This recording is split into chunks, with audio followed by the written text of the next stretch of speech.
నమస్కారం. ప్రేక్షకులందరికీ శుభోదయం. ఈనాటి శుభయోగం శీర్షికన నిత్య జీవితంలో ఉద్యోగపరంగా, వ్యాపారపరంగా, విద్యాపరంగా ఉన్న అనేక రకాల సమస్యలను అధిగమించడానికి, స్థిరాస్తులు తొందరగా కొనుగోలు చేయటానికి రావి ఆకు దీపాన్ని ఏ విధంగా వెలిగించాలో, రావి ఆకు దీపం వెలిగించేటప్పుడు ఎలాంటి ప్రత్యేకమైన నియమాలు పాటించాలో పరిశీలిద్దాం. నిత్య జీవితంలో సకల శుభాలను సిద్ధింపజేసుకోవటానికి రావి ఆకు దీపం అద్భుతంగా సహకరిస్తుంది. ఈ రావి ఆకు దీపాన్ని ఎలా వెలిగించాలనే విశేషాంశాలను మనం పరిశీలించినట్లయితే, ముందుగా ఒక రావి ఆకును తెచ్చుకొని శుభ్రంగా నీటితో కడగాలి. ఆ రావి ఆకు మీద ఎలాంటి మచ్చలు లేకుండా చూసుకోవాలి. అలా ఎలాంటి మచ్చలు లేకుండా ఉన్న రావి ఆకును శుభ్రంగా నీటితో కడిగి ఈ దీపం కోసం సిద్ధం చేసుకోవాలి. ఆ తర్వాత ఒక ఇత్తడి పళ్ళెం కానీ, ఒక రాగి పళ్ళెం కానీ తీసుకోవాలి. స్టీలు పళ్ళెన్ని ఉపయోగించరాదు. ఇత్తడి పళ్ళెము లేదా రాగి పళ్ళెము తీసుకొని ఆ పళ్ళెం మీద చక్కగా గంధంతో బొట్లు పెట్టాలి, కుంకుమతో బొట్లు పెట్టాలి. 3 బొట్లు లేదా 5 బొట్లు ఆ ఇత్తడి పళ్ళెం మీద లేదా రాగి పళ్ళెం మీద పెట్టిన తర్వాత ఆ పళ్ళెం మీద చక్కగా కడిగినటువంటి రావి ఆకును ఏర్పాటు చేసుకోవాలి. ఇప్పుడు రావి ఆకు మీద కూడా మీరు చందనంతో అలాగే కుంకుమతో 3 బొట్లు పెట్టాలి లేదా 5 బొట్లు పెట్టాలి. కానీ ఎట్టి పరిస్థితుల్లో ఈ రావి ఆకు దీపంలో 4 బొట్లు మాత్రం పెట్టకూడదు. 4 బొట్లు పెడితే అది యమదీపం అవుతుంది. యమదీపం అనేది ప్రత్యేకమైన సమయాల్లో మాత్రమే వెలిగిస్తామని పరిహార శాస్త్రంలో చెప్పడం జరిగింది. కాబట్టి మీరు సిద్ధం చేసుకున్నటువంటి ఆ రావి ఆకు మీద గంధంతో కుంకుమతో 3 బొట్లు పెట్టండి లేదా 5 బొట్లు పెట్టండి. ఆ తర్వాత ఈ రావి ఆకును ఆ పళ్ళెంలో ఉంచినప్పుడు కూడా ఆ రావి ఆకు ఏదైతే ఉంటుందో ఆ రావి ఆకు కాడ అనేది మన వైపు ఉండాలి, మిగిలిన భాగం భగవంతుడి వైపు ఉండేలాగా చూసుకోవాలి. అలా రావి ఆకుని ఏర్పాటు చేసుకోవాలి. ఆ తర్వాత 2 మట్టి ప్రమిదలు తీసుకోవాలి. ఆ 2 మట్టి ప్రమిదలు కూడా మీరు ముందే చక్కగా శుభ్రంగా నీటితో కడిగి ఆరబెట్టుకోవాలి.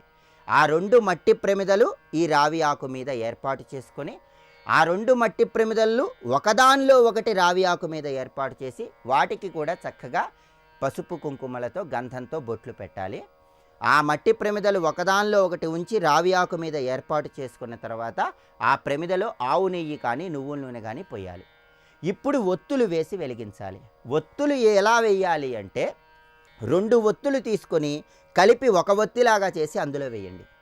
మళ్ళీ ఇంకొక 2 ఒత్తులు తీసుకొని ఒక ఒత్తిలాగా కలిపి వేయండి. ఇలా మొత్తం 4 ఒత్తులు ఆ ప్రమిదలో వేయాలి. ఇప్పుడు దీపాన్ని వెలిగించాలి. అలా దీపం వెలిగించిన తర్వాత అక్కడ చక్కగా పుష్పాలతో అలంకరించి అక్షింతలతో చక్కగా అలంకరించుకోవాలి.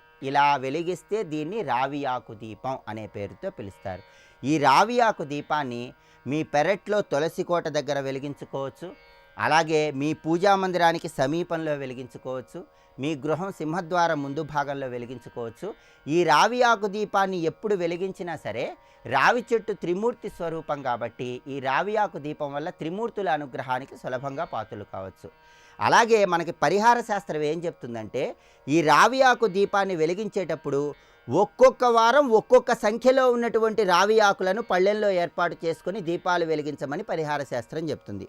సోమవారం రోజు 3 రావి ఆకులు, మంగళవారం 2 రావి ఆకులు, బుధవారం 3 రావి ఆకులు, గురువారం 5 రావి ఆకులు, శుక్రవారం 6 రావి ఆకులు, శనివారం 9 రావి ఆకులు, ఆదివారం 12 రావి ఆకులు. ఇలా ప్రత్యేకమైన సంఖ్య కలిగినటువంటి రావి ఆకుల మీద దీపాలు వెలిగిస్తే అన్ని రకాలైన సమస్యల నుంచి సులభంగా బయటపడవచ్చు. కాబట్టి నిత్య జీవితంలో అన్ని సమస్యలు అధిగమించడానికి ఇలా ప్రత్యేకంగా రావి ఆకు దీపాలను వెలిగించండి.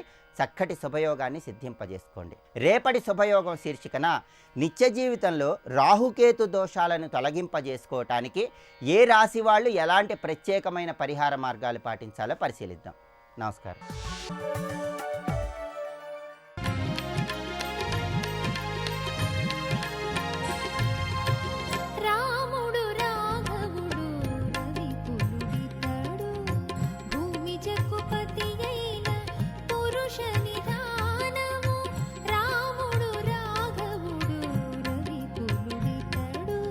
రామచంద్రమూర్తి, నువ్వు చేసిన పని ఏమీ బాగులేదయ్యా, ఏమిటి ఇలా వస్తున్నావు? సీతమ్మ ఎలా ఉంది? విడిచిపెట్టి వచ్చేవే ఏమిటి అని అంటే తల వంచుకున్నాడు. ఏం జరిగిందో చెప్పు. ఆ చెయ్యి పట్టుకుని కుదుపుతూ అడిగేటండి రాముడు, ఏం జరిగిందో చెప్పు అని. అప్పుడు తల వంచుకుని జరిగినదంతా వివరించాడు. భయంకరమైన మాటలు అనగా అక్కడ నిలబడే పరిస్థితి లేదయ్యా. ఆ కారణం చేత నేను వనదేవతలు రక్షింతురుగాక అని చెప్పి రావలసి వచ్చింది అనంటే రాముడు ఒక్కసారి మౌనం వహించి అబ్రవీద్ దుష్కృతం సౌమ్య తాం వినాయత్వమాగత. ఇక్కడ సౌమ్య అని సంబోధించాడు. ఓ నాయనా, ఏది ఏమైనప్పటికీ నువ్వు ఆమెను విడిచిపెట్టి ఇలా రావడం మాత్రం హర్షణీయమైన అంశం కాదు, ఇది కూడని పని. ఎందుకంటే జానన్నపి సమర్థం మాం రక్షసాం వినివారిని అనేన క్రోధవాక్యేన మైథిల్యాని స్మృతో భవేత్. నేను సమర్థుణ్ణి, నాకేమీ ప్రమాదం కలగదని నీకు తెలిసినప్పుడు ఆమె క్రోధముగా ఉన్నా సహించవలసింది నువ్వు. ఎందుకంటే ఆ సమయంలో స్త్రీలు వేగ ప్రకృతితో అలా ప్రవర్తిస్తారా, సహజమేగా. నహితే పరితుష్యామి త్యక్వా యద్యాపి మైథిలం. ఏదేమైనప్పటికీ సీతమ్మను విడిచిపెట్టి రావడం నాకు సంతోషం కలిగించలేదు, ముందు ఎలా ఉన్నదో చూద్దాం పద అన్నాడు. వెళితే ఇంకేమున్నది, ఆశ్రమ ప్రాంతమంతా చూశాడు. అక్కడ కొన్ని సర్గలు రాముని యొక్క వేదన కనబడుతుందండి. ఇక్కడ ఆ వేదనలో సీత పట్ల రామునుకున్నటువంటి ఆ ప్రేమ కూడా వ్యక్తమవుతున్నది.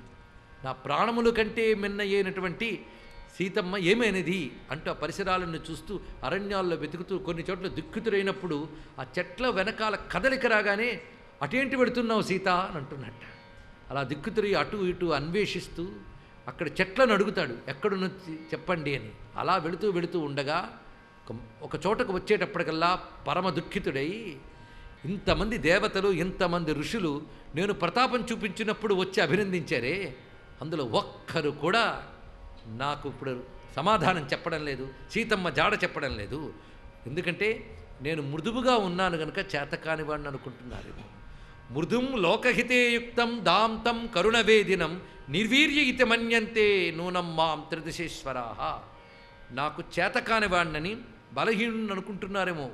నిగ్రహ సంపన్నున్నై కరుణ కలవాణ్ణై లోకహితంలో ఉన్న నన్ను, ఆ గుణాలను వాళ్ళు ఈ విధంగా భావిస్తున్నారా?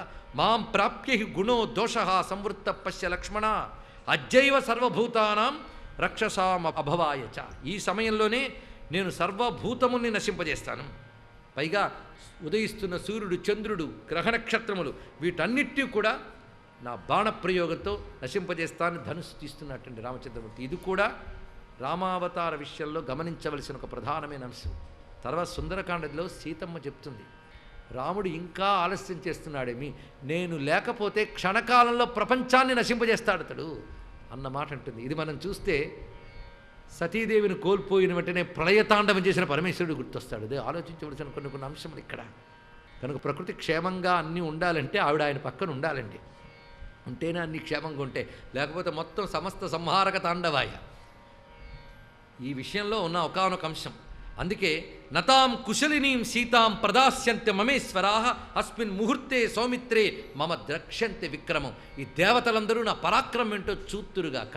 ఎందుకంటే క్షేమంగా ఉన్న సీతం ఎక్కడున్నదో నాకు చూపించట్లేదు, నాకు ఇవ్వడం లేదు ఈ సురేశ్వరులు ఎవరు. కుశలినీం సీతాం నదాస్యంతి. క్షేమంగా ఉన్న సీతను నాకు ఇవ్వడం లేదు ఈ దేవతలందరూ కూడా. అందుకు ఇప్పుడు నా ప్రతాపం చూపిస్తాను అనగానే వెంటనే లక్ష్మణస్వామి ఆపెట్టండి ఇక్కడ. అందుకే పక్కనున్నాడు ఆయన ఎప్పుడు కూడా. స్వామి యొక్క పూర్ణావతారం అయినటువంటి రామచంద్రావతారంలో ఆ నారాయణత్వాన్ని మరుగుపెట్టుకుని నరత్వం చూపిస్తున్న దశలో ప్రక్కన లక్ష్మణస్వామి ఉండడం కూడా ఒకానొక రహస్యాంశమే. అది తెలుసుకోవాల్సినది. అదృష్టపూర్వం సంక్రుద్ధం దృష్ట్వా రామంతు లక్ష్మణ. ఎప్పుడూ ఇలాంటి రాముడు లక్ష్మణుడు చూడలేదుట. అంత ఉగ్రంగా రాముడు ఎప్పుడు ఉండడం చూడలేదు. సౌమ్యమైన రాముడినే చూశారు కానీ క్రోధమేమిటి. ఎలా ఉన్నాడంటే ఆ సతి కోల్పోయినప్పుడు శివుడు ఏ విధంగా విజృంభించి తాండవం చేసి వీరభద్రుని సృజించాడో అలా ఉన్నాడు ఆయన. అందుకే వాళ్ళిద్దరూ ఒకేలా కనబడతారు. ఎంత సౌమ్యులైనా పక్కన వాళ్ళు ఉన్నంతవరకే. లేకపోతే శివాతను లేదు, రుద్ర శరీరమే ఉంటుంది ఇక్కడ. మొత్తానికి అబ్రవీత్ ప్రాంజలిర్వాక్యం ముఖేన పరిశిష్యత. లక్ష్మణస్వామి నోరు ఎండిపోయిందిటండి ఆ స్వరూపాన్ని చూసిన వెంటనే. పురా భూత్వా మృదుర్దాంత సర్వభూతహితే రత న క్రోధవశమాపన్న ప్రకృతిం హాతుమర్హసి. నువ్వు మునుపు మృదువుగా నిగ్రహ సంపన్నుడుగా సర్వభూతముల పట్ల దయ కలవాడుగా ఉన్నావు. అటువంటి నీ ప్రకృతికి ఈ క్రోధం తగదు. నీ ప్రకృతి సౌమ్యమైనది, శాంతమైనది. పైగా చంద్రే లక్ష్మీ ప్రభా సూర్యే గతిర్వాయో భువిక్షమా ఏతచ్చ నిహితం సర్వం త్వయిచానుత్తమం యశ. ఇక్కడ ఈ శ్లోకాలు చదువుతూ ఈ చెప్పడంలో ఉద్దేశం ఏంటంటే రాముని యొక్క అవతారతత్వం మనకు అవగతం కావడమే ఇందులో ప్రధానమైన అంశం. చంద్రునిలో ఉన్న ప్రసన్నత, సూర్యంలో ఉన్న దివ్యమైన కాంతి, వాయువులో ఉన్నటువంటి గమనశక్తి, అలాగే బలము, భూమి యందున్న క్షమ నీ యందు సహజంగా ఉన్నాయి. ఇప్పుడు అవేమయ్యాయి. దీన్ని బట్టి రాముని యొక్క విశేషం ఎంత అద్భుతంగా కనబడుతుంది చూడండి. అలా నువ్వు ప్రవర్తించరాదు సుమా. పైగా ఏకస్య నాపరాధేన లోకాన్ని హంతుం త్వమర్హసి. ఒక్కడు చేసిన తప్పుకి లోకాన్ని సంహరిస్తామనడం తగదు రామ. నతు జానామి కశ్యాయం భగ్న సంగ్రామికో రథ. పైగా అక్కడ వచ్చేటప్పటికల్లా విరిగిపడినటువంటి రథాలు అవన్నీ కనబడుతున్నాయి, రథపు ముక్కలు. అక్కడికి వచ్చేటప్పటికి రాముడికి ఆవేశం వచ్చింది. ఇక్కడి రథపు ముక్కలు పడి ఉన్నాయి. ఇవి అనేక రథాలు కావు, ఒక్క రథము యొక్క ముక్కలే. ఇక్కడ అనేక మంది యుద్ధం చేసినట్లేదు, ఎవరో ఒకరి ఇద్దరి మధ్య జరిగినటువంటి యుద్ధం ఇది. కనుకని ఇక్కడ ఏదో ఎక్కువ మంది వచ్చారు కదా, దీన్ని బట్టి మనం ఆలోచన చేసి ఎవడు అపరాధం చేశాడో వాడిని వెతికి వాణ్ణి సంహరించాలే కానీ లోకాల్ని సంహరించడం తగదు, వాణ్ణి సంహరించాలి. ఏన రాజన్ హృతా సీత తమన్వేషితుమర్హసి. ఎవడు సీతను అపహరించాడో వాణ్ణి మనం వెతకాలి. మద్వితీయో ధనుష్పానికి సహాయే పరమర్షిభి. నేను నీకు ద్వితీయుడుగా అంటే సహాయకుడుగా ఉంటాను, పరమర్షుల సహాయం మనకు ఉంటుంది, వెతుకుదాం. ఒకవేళ భూమి ఎందుకు కనబడలేదనుకో ఋషుల సహాయం ఉంటుంది కనుక మరో లోకానికి వెళ్ళి వెతుకుతాం. అంతేగాని నువ్వు ఆగ్రహించకూడదు, ఆగ్రహం నీకు తగిన పని కాదు, నువ్వు లోకాన్ని రక్షించగలవలసిన వాడవు. పైగా మహర్షిర్యో వశిష్ఠస్తు యపితుర్న పురోహిత అన్నా పుత్రసదం జజ్ఞే తథైవాస్య పునర్గతం. పైగా దుఃఖాలనేటటువంటివి కలుగుతూ ఉంటాయి, ఆ సమయంలోనే క్షమ కావాలి. నీకు చెప్పాలా స్వామి, ఆశ్వసి నరశ్రేష్ఠ ప్రాణిన కస్య నాపద. ప్రాణులకు ఆపద రాకుండా ఎలా ఉంటుంది చెప్పు. జీవుడంటూ పుట్టాక ఆపదంటూ ఉండక తప్పదు. మన గురువుగారు వశిష్ఠ మహర్షికి 100 మంది పుత్రులు ఒకేసారి సమర్పింపబడ్డారు. దుఃఖం కాదా చెప్పు అని కొన్ని ఉదాహరణలు చెప్తాడు ఇక్కడ. మనం చూసిన ప్రకృతికి కూడా దుఃఖం కలుగుతుంటుంది. ఈ భూమికి ఎన్నిమార్లు దుఃఖం కలగలేదు, పంచభూతాలకు ఎన్నిమార్లు కలవరపాటు కలగలేదు. సృష్టిలో దుఃఖం అనేటువంటిది కూడా ఒక భాగమే. ఆ దుఃఖం కలిగినప్పుడు చలించలాదు సుమ. శక్రాదిష్వపి దేవేషు వర్తమానవు నయానయో. ఇంద్రాది దేవతలకు కూడా సుఖదుఖాలు ఉంటూ ఉంటాయి కనుక నిగ్రహించుకో. ఈ మాటలన్నీ కూడా మనకు వివిధ సందర్భాల్లో స్ఫురణకు రావాలండి. పైగా ఈ మాటలన్నీ నీకు నేను చెప్తున్నానంటే నీ దగ్గర నేర్చుకున్నవే రామా. ఇది ఒక గొప్ప మాట అన్నాడు ఇక్కడ. త్వమేవహి పురా రామా మావేవ బహుశోన్వస. నువ్వు అనేక మార్లు ఈ మాటలు నాకు బోధించి నన్ను నిగ్రహించావు. ఇప్పుడు నేను ఇక్కడ చెప్తూ ఉన్నానంటే నీకు తెలిసినవే, వాటిని నేను ఒక్కసారి నీకు గుర్తు చేస్తున్నాను. ఎందుకంటే దుఃఖముతో నీ జ్ఞానము కాస్త కప్పబడింది. అది పరామర్శ అనే మాటకి ఇదే అర్థం. ఆ సమయంలో చెప్పాలి. అనుశిష్యాద్ధి కోనుత్వాం అపి సాక్షాత్ బృహస్పతి. నువ్వు సాక్షాత్ బుద్ధికి బృహస్పతి వంటి వాడివి. నీకు చెప్పడమా ఇది. దివ్యంచ మానుషంచ త్వం ఆత్మనశ్చ పరాక్రమం ఇక్ష్వాకు వృషభావేక్షాయ తస్వద్విషతాం వధే. నీ దగ్గర దివ్యత్వం ఉంది, అద్భుతమైన పరాక్రమం కలిగి ఉన్నవాడువు. అందుకు ఇక్ష్వాకు వంశానికి తగినట్లుగా నీ యొక్క ప్రతాపంతో శత్రువుని సంహరించు. కింతే సర్వవినాశేన కృతేన పురుషర్షభ. ఇన్నిటిని నువ్వు నాశనం చేసే కంటే ఒక్క శత్రువుని నాశనం చేస్తే ప్రయోజనాన్ని సాధించగలవు కదా అని చెప్పగానే రామచంద్రమూర్తి నిగ్రహించుకున్నాడు తనని తాను. ఇక్కడ రామచంద్రమూర్తి అలా ప్రవర్తించడం అనేటువంటిది సీతావియోగ సమయంలో మాత్రమే. అంటే సీతమ్మ పట్ల రాముడికున్న ప్రేమను మనం తెలుసుకోవాలి. అలాగే శివశక్త్యాత్మకమైన ఒకానొక తత్వం ఇందులో స్ఫురిస్తున్నది. ఇది గమనించవలసిన మరొక అంశం. ఆ తర్వాత రామచంద్రమూర్తి ఎక్కడైతే ఇవన్నీ పడి ఉన్నాయో అక్కడి నుంచి కొద్ది దూరంలోకి మూలుగు వినబడుతుందట. జటాయువు అక్కడికి వెళ్ళి చూశాడు. ఆ జటాయువు దగ్గరికి వెళ్ళి ఎంతో ప్రేమ జటాయువు అంటే ఏమిటయ్యా ఈ స్థితి అనగానే అప్పుడు జటాయువు ఒక నీరసమైన గొంతుతోనే జరిగినదంతా వివరించాడు. రావణాసుడు రావడం, తీసుకువెళ్ళడం, ఈ దక్షిణం వైపు తీసుకువెళ్ళడం అంతా చెప్తూ ఉంటే రామునికి దుఃఖం కలిగింది. మమ్మల్ని రక్షించడం కోసం ఇంత ఆయువు కలిగిన నువ్వు కూడా దెబ్బతిన్నావే అని దుఃఖిస్తుంటే, రామా నువ్వేమి చింతిల్లకు, తప్పకుండా సీతమ్మ తిరిగి లభిస్తుంది, రావణుడు సంహరింపబడతాడు. ఎందుకంటే రావణుడు సీతని తీసుకువెళ్ళిన ముహూర్తం అలాంటిది. ఆ ముహూర్త బలానికి తప్పకుండా సీతమ్మ రక్షింపబడుతుంది, క్షేమంగా వస్తుంది, రావణుడు సంహరింపబడతాడు. సర్వం శ్రీ రామచంద్ర చరణారవిందార్పణమస్తు. స్వస్తి.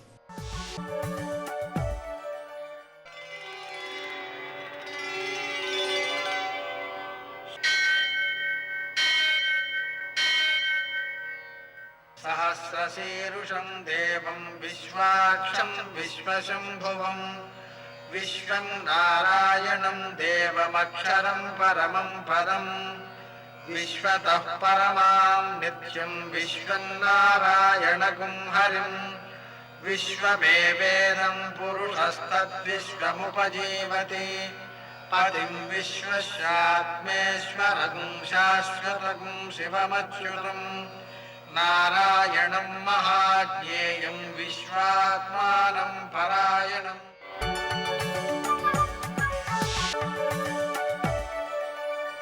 सूर्यशौर्यमथेन्दुरिन्द्रपदवी सन्मङ्गलं मङ्गलम् मृत्युंजयाय रुद्राय नीलकंठाय शंभवे अमृतेशाय शर्वाय महादेवाय ते नमः. నేటి కాలమాన విశేషాలను గమనిద్దాం. స్వస్తి శ్రీ చాంద్రమాన శార్వరినామ సంవత్సరం, దక్షిణాయనం, కొన్ని పంచాంగాల్లో ఉత్తరాయణం, గ్రీష్మ ఋతువు, ఆషాఢమాసం, కృష్ణపక్షం, సోమవారం. సూర్యోదయం 5:50 సూర్యాస్తమయం 6:51. తిథి పాడ్యమి ఉదయం 9:24 వరకు. నక్షత్రం ఉత్తరాషాఢ రాత్రి 11:14 వరకు. వర్జం ఉదయం 7:07 నుంచి 8:44 వరకు. మరల రాత్రి 3:21 నుంచి 5 గంటల వరకు. దుర్ముహూర్తం మధ్యాహ్నం 12:47 నుంచి 1:39 వరకు. మరల మధ్యాహ్నం 3:23 నుంచి 4:15 వరకు. అమృతకాలం సాయంకాలం 4:47 నుంచి 6:24 వరకు. రాహుకాలం సోమవారం కాబట్టి ఉదయం 7:30 నుంచి 9 గంటల వరకు. అష్టకవర్గ రీత్యా శుభప్రదమైన సమయం ఉదయం 9:30 నేటి విశేషం సోమవారం. అలాగే అశూన్య శయన వ్రతం. ఈ రోజున ఉదయం ప్రారంభించి ఒక మంచం మీద లక్ష్మీనారాయణుల విగ్రహాలను నట్టేబెట్టి వాటికి రోజంతా పూజ ఆచరించి రాత్రి వేళ దంపతులకు దీన్ని దానం చేయడం ద్వారా దంపతులు ఎల్లవేళలా కలిసే ఉంటారు. ఇటువంటి గొప్ప వ్రతం ఇది. వర్తమాన కాలంలో ఇది చాలా అవసరం. ఇది భౌతికంగా అందరూ చేయలేకపోవచ్చు, పుచ్చుకునే వాళ్ళు కూడా దొరక్కపోవచ్చు, కానీ మానసికంగానైనా దీన్ని ఆచరించవచ్చు. ఆచరించడం ద్వారా ఉత్తమ ఫలితాలను సాధించవచ్చు. సోమవారం కాబట్టి మనం కేజీంపావు బియ్యంతో శంకరుణ్ణి పూజ చేసి వాటిని ఆవులకు పెట్టడం ద్వారా చంద్రగ్రహ సంబంధమైన దోషాలు తొలగడంతో పాటుగా అపమృత్యు దోషాలు తొలగడంతో పాటుగా మనసు ప్రసన్నమై చక్కని నిర్ణయాలు తీసుకునేటువంటి శక్తిని పొందుతుంది. నేటి ఆణిముత్యాలు.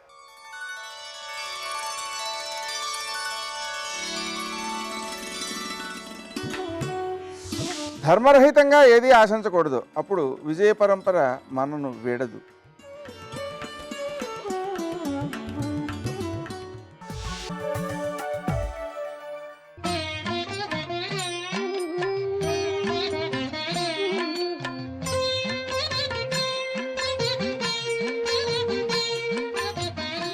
ఓం నమో నారాయణాయ. ఓం నమః శివాయ. శ్రీమాత్రే నమః. పరమేశ్వరుని యొక్క దివ్యవంతమైనటువంటి వరప్రసాదం చేత కలియుగంలో సృష్టించబడ్డవి రుద్రాక్షలు.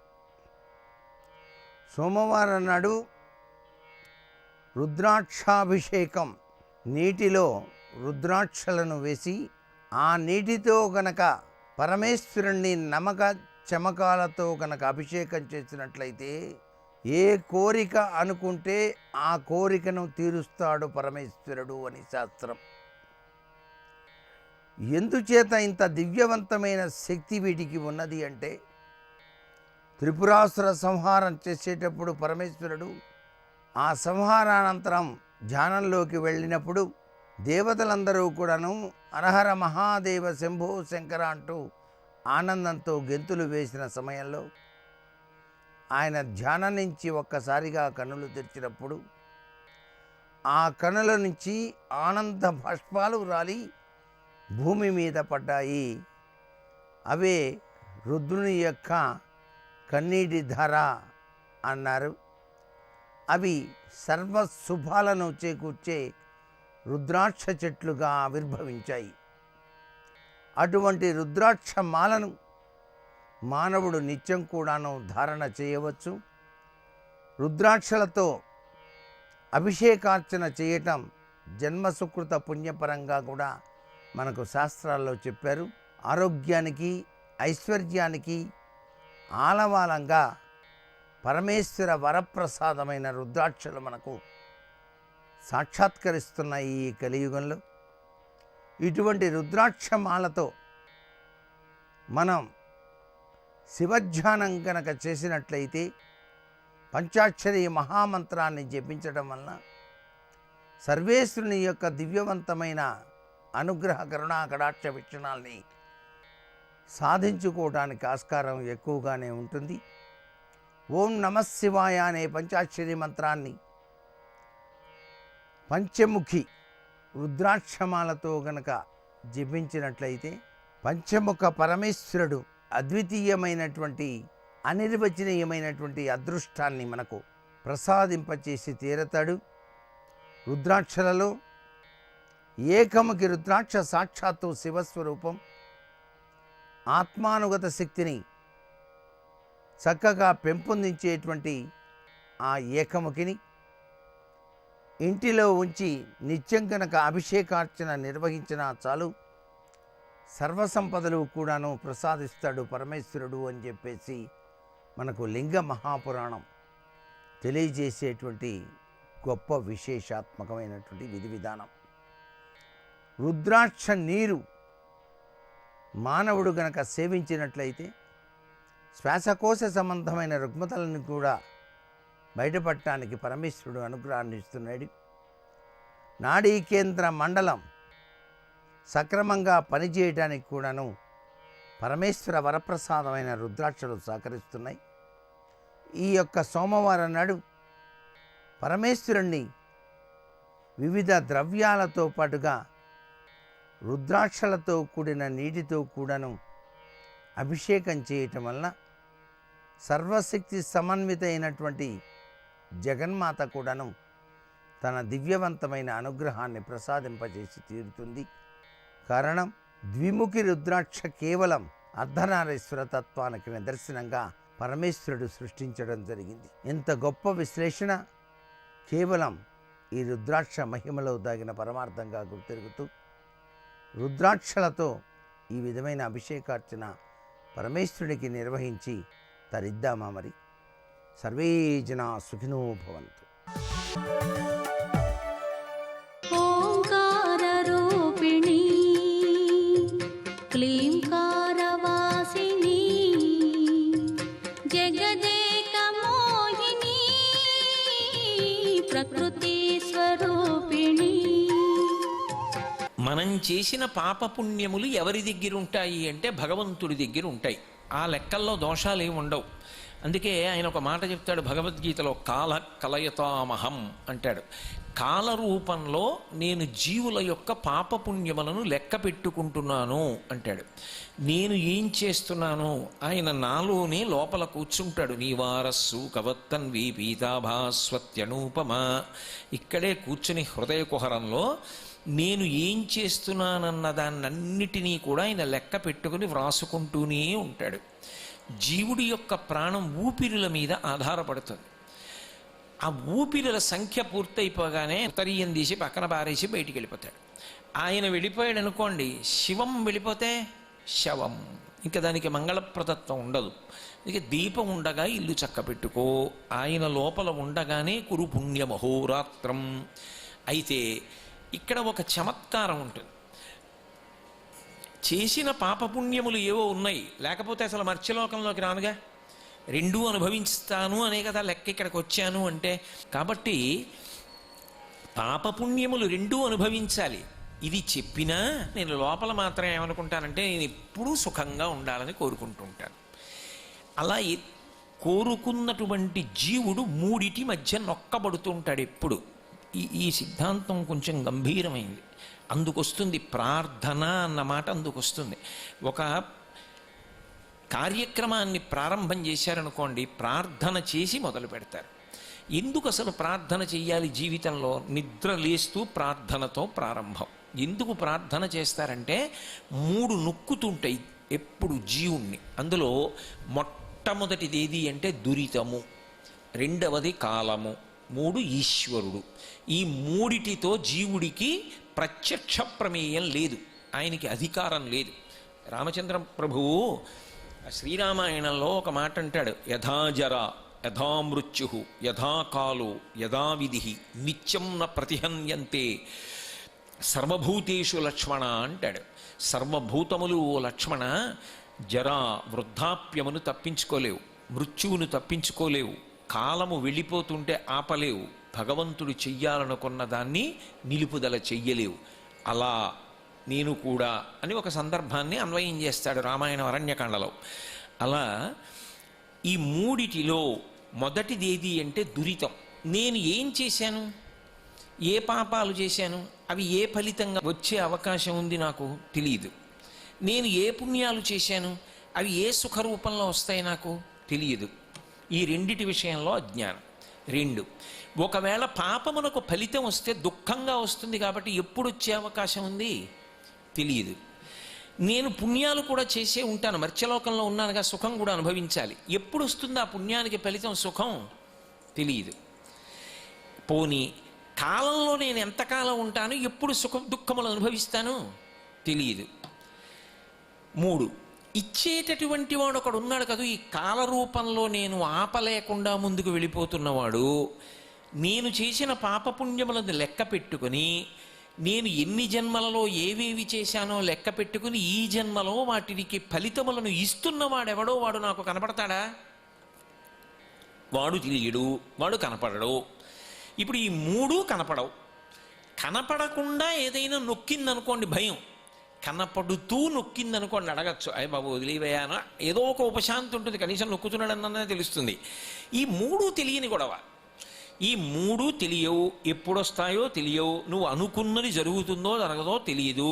నేను ఒకటి అనుకుంటాను, అది అవ్వాలని నేను అనుకుంటాను, అయితే కదా సుఖం, అది అవ్వాలని అనుకుంటాను, కానీ అవదని భయం. ఎందుకనంటే ఈ 3 నా చేతిలో లేవు కనుక. అప్పుడు పరిష్కారం శాస్త్రం ఏం చెప్పిందంటే ప్రార్థన చెయ్యి అని చెప్పి. అది శక్తివంతమైనటువంటి ప్రతిపాదన. ప్రార్థన అన్న మాట ఇప్పుడు ఏం చేస్తుందంటే భగవంతుని యొక్క అధికారమును నిరూపణం చేస్తుంది. ఇప్పుడు మీరు నన్ను ప్రశ్న వేస్తారు, నాకు తెలుసు, సరే మంచిదేనండి మీరు ప్రార్థన చేయమన్నారు, ప్రార్థన చేశామనుకోండి, చేసినటువంటి పాపానికి ఫలితాన్ని ఇవ్వడం ఆపుతాడా? ఆపడు అని నేను అన్నాను అనుకోండి, ఈశ్వరుడు గొప్పవాడా, కర్మ గొప్పదా? చేసిన కర్మ గొప్పది, అప్పుడు ఆయన ఎందుకు ఇంకా? కాదు, కర్మ కన్నా గొప్పవాడు ఎవరంటే ఈశ్వరుడే. ఈశ్వరుడి కన్నా గొప్పవాడు లోకంలో ఇంకొకడు లేడు. ఆయన అనుగ్రహించాడు అనుకోండి, చేసినటువంటి కర్మకి ఫలితాన్ని ఇచ్చేటప్పుడు ఎంత తక్కువకి తీసుకొచ్చేస్తే నువ్వు తేలికగా అనుభవించగలుగుతావో అంత తక్కువకైనా తీసుకొస్తాడు, లేదా క్షమించి విడిచిపెట్టి సుఖాన్ని ఇచ్చేస్తాడు. అందుకు ఆపదామపహర్తారం దాతారం సర్వసంపదాం లోకాభిరామం శ్రీరామం భూయో భూయో నమామ్యహం. నమ శివాభ్యాం అశుభాపహాభ్యాం. తత్వం తెలుసుకుంటే పేర్లతో రూపాలతో గొడవ ఉండదు. అది తెలియనంతకాలం అల్లరంతా అక్కడే అయిపోతుంది, వాడి జీవితం అంతా ఆ కొట్టుకోవడం దగ్గరే ఉంటుంది. తత్వం తెలిసిందనుకోండి ఏ రూపాన్నైనా ప్రేమించగలుగుతారు. పోతనగారు లాంటి వాళ్ళు పరమశైవులయ్యుండి రామచంద్రమూర్తి సాక్షాత్కారాన్ని పొంది భాగవతాన్ని ఆంధ్రీకరించగలిగారంటే వాళ్ళ తత్వమునందు ఊంచుకున్నారు. ఆ ఊంచుకోవడం చేతకాని వాడు పరిమితమైన జీవితంలో కొట్టుమిట్టాడుతుంటాడు, అది ప్రమాదం. కాబట్టి ఇప్పుడు ఈ 3 నీ చేతిలో లేవు. కాలము లేదు, దురితము లేదు, ఈశ్వరుడు లేడు, కానీ నొక్కబడతామన్నది మాత్రం పరమసత్యం. సుఖమో దుఃఖమో అయితే ఒకటి, ఇందులో మళ్ళీ ఇంకొక చమత్కారం ఉంది. సుఖాన్ని ఇస్తున్నాడు అనుకోండి, బాగున్నట్టు ఉంటుంది కానీ బావులేనితనం చాలా ఉంటుంది అందులో. ఎందుకని నా పుణ్యం అయిపోతుంది అక్కడ. నా పుణ్యం అయిపోతుంటే నేను ఎలా సుఖంగా ఉంటాను? తర్వాత చేసిన పుణ్యం ఎక్కడి నుంచి వస్తుంది? ఇలా పెట్టనిది ఎలా అనుగ్రహిస్తుంది? శంకరాచార్యుల వారి జీవిత ప్రారంభం ఈ కర్మ సిద్ధాంతంతో మొదలుపెట్టారు. ఒక పేద బ్రాహ్మణి ఆయన ఇంటి ముందుకెళ్ళి నిలబడి భవతి భిక్షాం దేహి అన్నారు. బ్రహ్మచారి సన్యాసి ఇంటికి వస్తే భిక్ష పెట్టాలి గృహస్థు. ద్వాదశి నాడు వెళ్ళారు శంకరాచార్యులు వారు. ద్వాదశి నాడు పారణం అంటారంటే ఉపవాసాన్ని విరమణం చేయాలి. ఏకాదశి నాడు ఉపవాసం చేసి ద్వాదశి నాడు పారణ చేస్తారు. పారణ చేసేటప్పుడు సూర్యోదయం అవగానే ఎంత తొందరగా వీలైతే అంత తొందరగా పారణ చేయాలి. కనీసం ఉసిరికాయ తినాలి. అందుకుని ఉసిరికాయ ఇంట్లో పెట్టుకుంది ఆవిడ. ఆవిడ దగ్గర ఏం లేదు. వచ్చినవాడు బ్రహ్మచారి, ఆయన శంకరాచార్యులు వారు పరమశివుడు అవతారం, అవన్నీ ఆవిడకేం తెలియవు. వచ్చినవాడు బ్రహ్మచారి, నేను గృహస్థు. ఆవిడ ధర్మాన్ని ఆలోచించింది, నా దగ్గర పెట్టడానికి ఏం లేదు, ఎలా నా ఆశ్రమం పోలా బ్రహ్మచారి ఇంటి ముందు నుంచి వెళ్ళిపోతే భిక్ష లేకుండా నేనేమైపోతాను అని ఆవిడ వగచి ఉన్న ఉసిరికాయ ఒక్కటి తెచ్చి పెట్టేసింది. మరి ఉపవాసం ఎలా పాలన చేస్తుంది?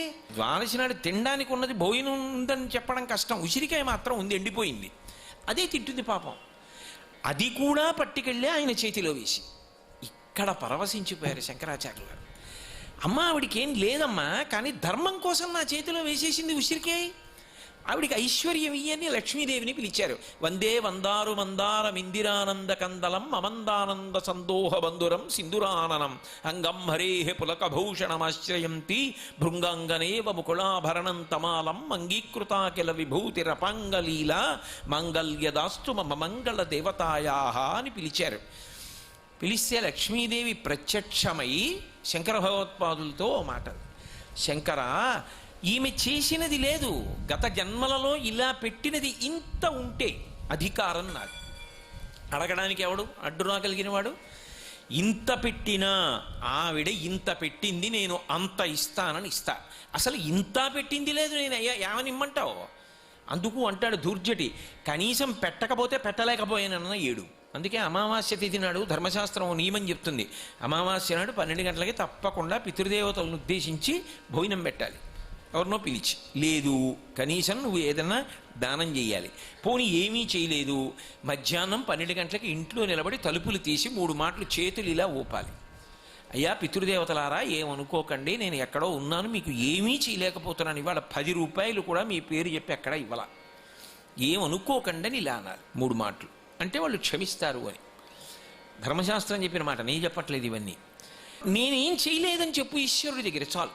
అజ్ఞానినామయా దోషానశేషాం విహితాన్హరే క్షమస్వత్వం క్షమస్వత్వం శేషశైల శిఖామణే శ్రీశైలేషు భజింతునో యభవు కాంచీనాథు సేవింతునో కాశీవల్లభు కల్వబోధన మహాకాళేషు పూజింతునో నా శీలం వణువైన మేరు వణుచున్ రక్షింపవే నీ కృపా శ్రీ శృంగార విలాస హాసములచే శ్రీకాళహస్తీశ్వర అంటాడు దుర్జటి. నేను ఎక్కడికి వెళ్ళలా, ఈ క్షేత్రం చూడలా, నాకేం తెలీదు, ఈశ్వర నేనేం చెయ్యలేదని నీకు చెప్పుకుంటున్నాను.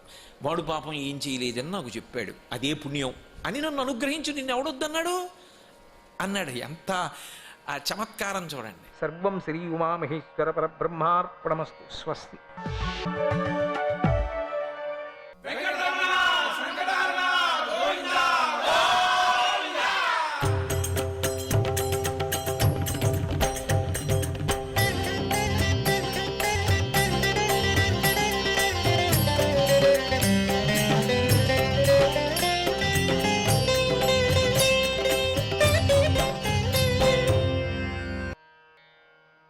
విశ్వామిత్రుడు ఆ విశ్వానికి మిత్రుడు అని ఆ స్వామి ఆ మహర్షి చెప్తున్నారు.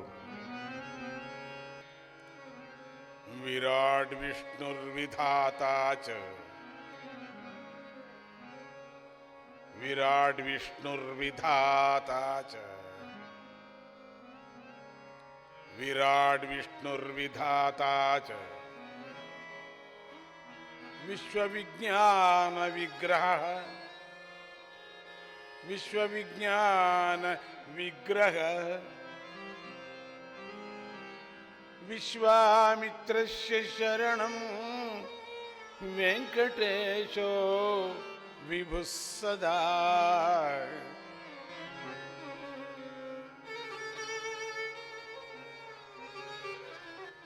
విరాట్ పురుషుడు, సర్వవ్యాపకుడు, సృష్టికారకుడు, జ్ఞానమే స్వరూపంగా గలవాడు విభుడు. ఆయన వెంకటేశ్వరుడు విశ్వామిత్రుడైన నాకు నువ్వే గతి శరణం అని వేడుకుంటున్నాడు. ఇక గౌతమ మహర్షి వేడుతున్నాడు. గౌర్గరీశ గౌర్గౌరీశ ప్రియో నిత్యం గౌర్గౌరీశ ప్రియో నిత్యం గోవిందో గోపతిర్విభుః గోవిందో గోపతిర్విభుః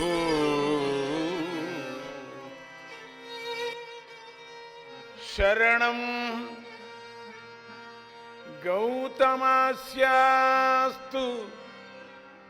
శరణం గౌతమస్యాస్తు వెంకటాద్రి శిరో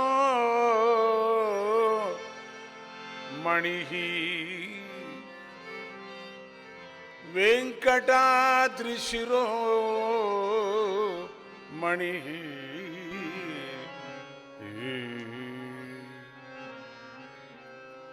వెంకటాచలానికి మణిలాంటి వాడు, గోవులకు గౌరీశుడికి ప్రియమైన వాడు, గోపాలకుడు గోవిందుడు అయినటువంటి ఆ వెంకటేశుడు గౌతముడైన నాకు శరణం అని గౌతముడు ప్రార్థన చేశాడు.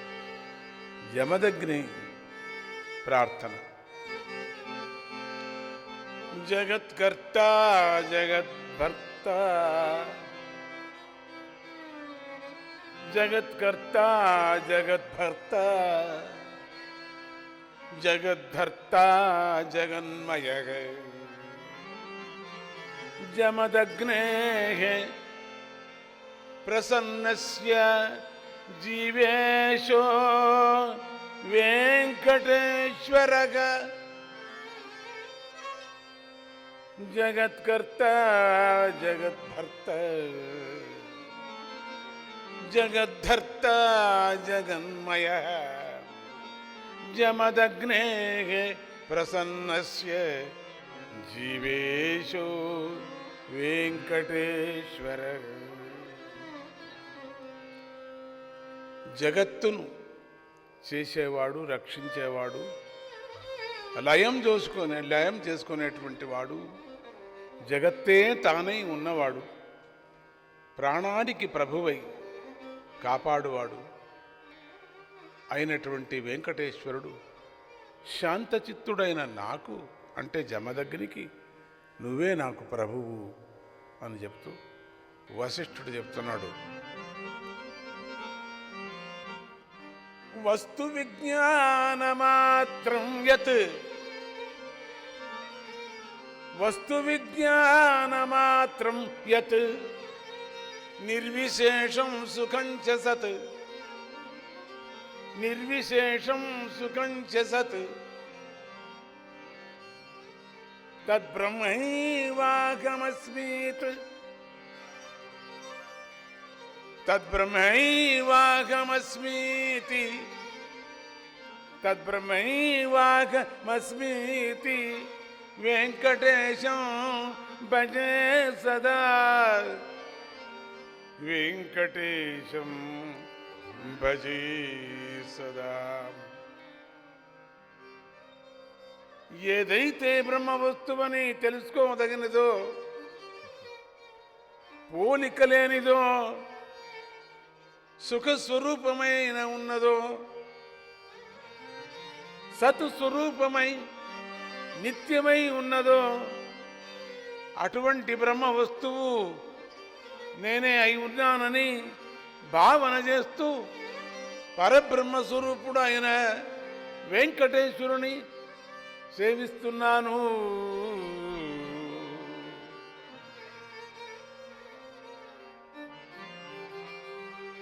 సప్తర్షిరచితం స్తోత్రం సర్వదా యః పఠేన్ నరః సోభయం ప్రాప్నుయాత్ సోభయం ప్రాప్నుయాత్ సత్యం సర్వత్ర విజయీ భవేత్ సర్వత్ర విజయీ భవేత్.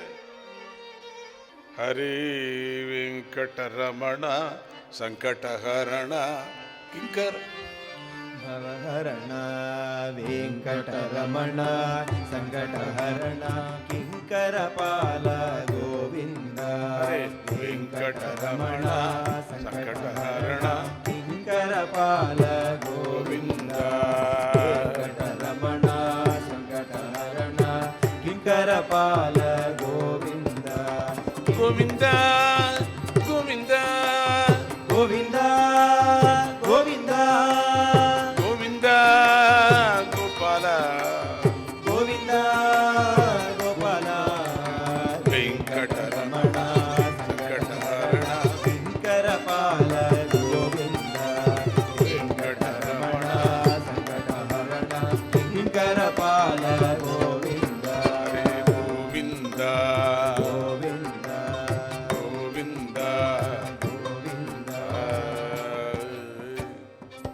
సప్తఋషుల చేత రచింపబడినటువంటి ఈ కలి సంతారక వెంకటేశ్వర స్తోత్రాన్ని ఎవరైతే నిత్యము పఠిస్తారో అటువంటి వారు వెంకటేశ్వర స్వామి యొక్క అభయాన్ని పొంది అంతటా గెలుస్తారు, జయాన్ని పొందుతారు.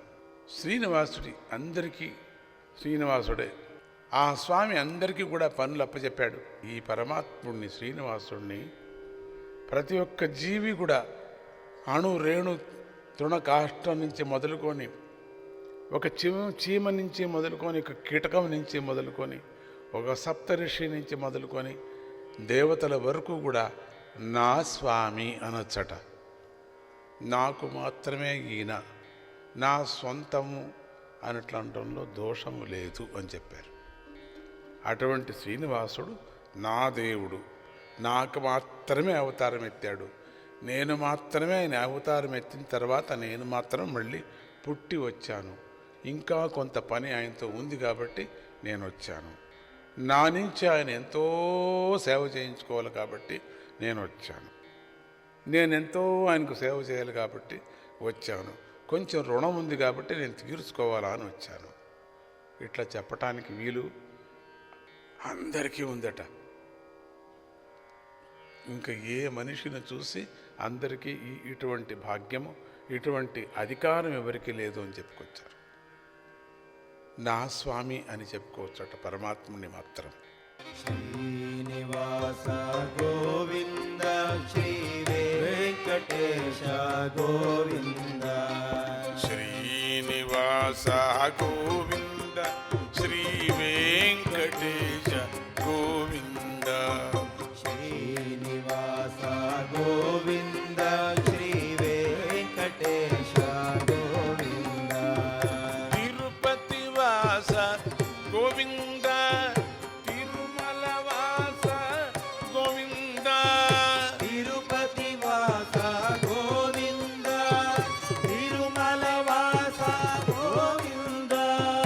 తిరుమల వాస గోవింద, దత్తపీఠ వాస గోవింద.